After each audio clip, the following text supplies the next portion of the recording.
It all began with an assault by a strong odor on Richard Grant's nose. The odor wasn't unpleasant. It smelled like yeast, which is a very odd smell for one to encounter in a bedroom, all things considered. Richard Grant gradually opened his pale blue eyes as he tried to raise himself up off his bed. The waking man discovered that he wasn't in a bed, but rather on the ground surrounded by a sea of brown and yellow. Most strange. Mr. Grant ran his hands across his beard-clad face in dismay as he quickly arrived at a couple of realizations. He was in a decaying cornfield, and he was as nude as he had been when he went to sleep. How the hell did I get here? He wondered.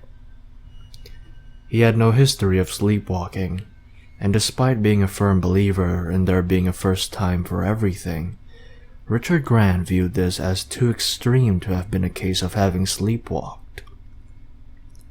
Shit. Only one way out of this, he muttered to himself as he began to walk through the sea of cornstalks. Pests of all kind buzzed around and gnawed at the naked man as he rushed through the cornfield.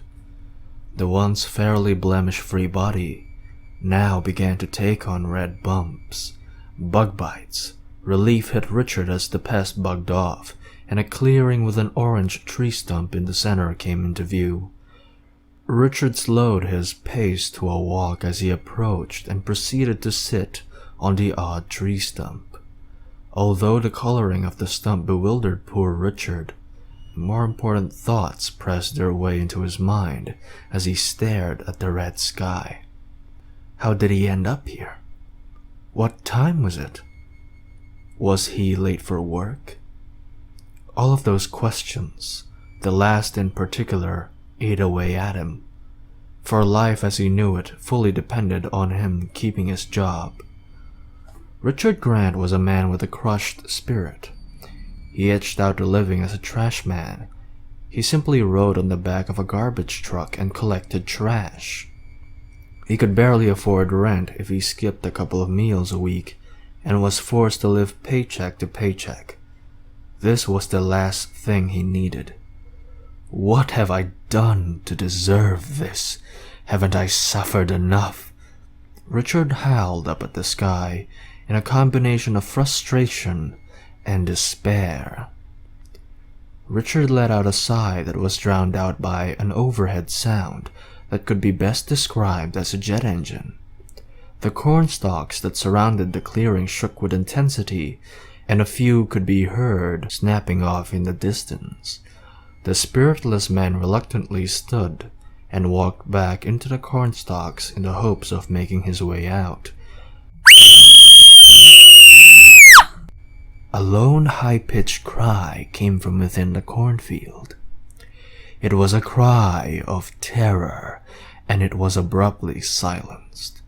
Richard paused and crouched as if to shrink himself down to the size of a mouse as he pondered whether he should head toward the scream or away from it. Fuck this, he muttered to himself with fear ebbing out of his voice. Richard headed in the direction that he believed to be opposite of the scream.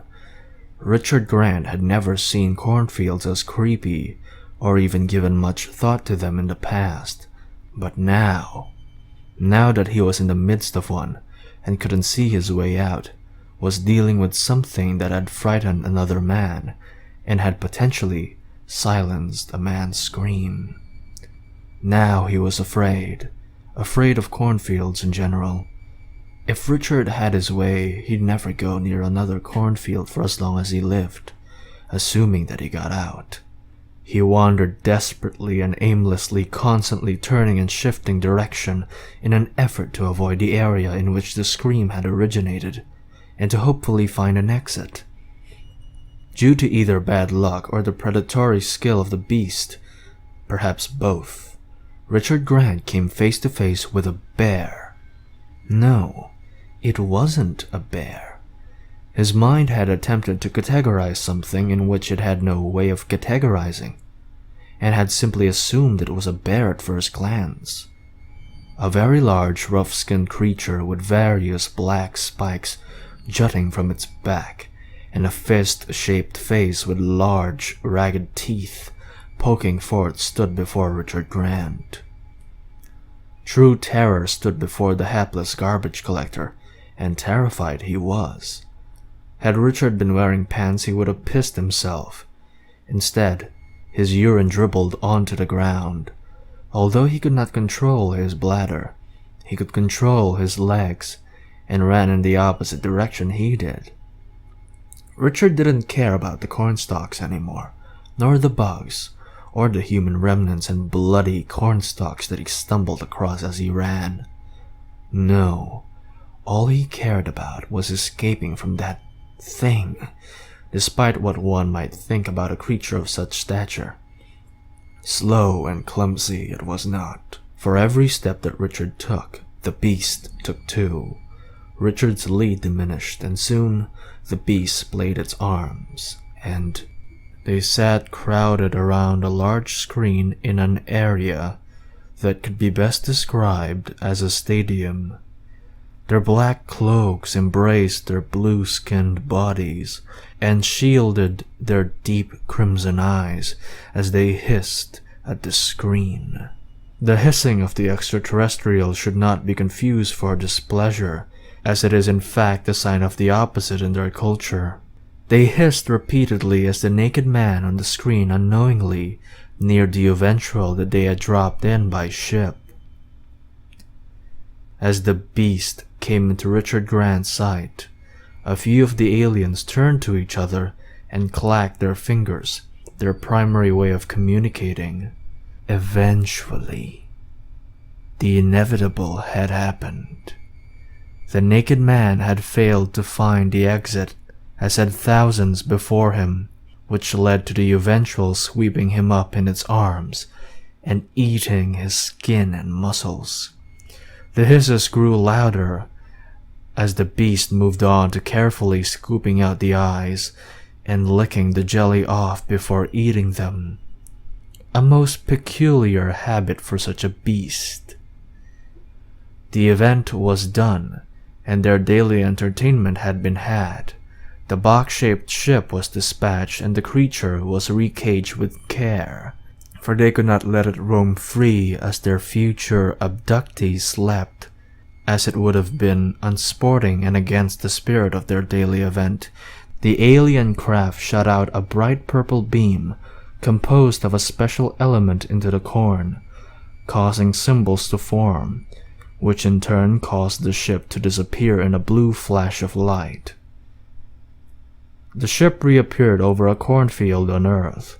The corn was the perfect anchor, as it was the only similarity that the two worlds contained. Human scientists had spent years looking for signs of alien life in space. If only they had known that they were looking in the wrong place. Alien life doesn't exist in space.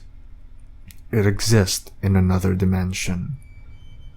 The robed visitors beamed themselves into the bedrooms of those they wished to abduct. They abducted at random with the exception of a single rule. Take no more than one person from a single area at a time. The blue spacemen, their ship, and the abducted disappeared like a ghost in the night as they shot that same symbol into one of Earth's many cornfields. Donald Pryor's allergies began to act up, causing him to sneeze viciously. He drowsily opened his hazel-colored eyes and stood up with the intention of going to the bathroom to take some allergy medicine. He wasn't in his bed. He was lying in a cornfield.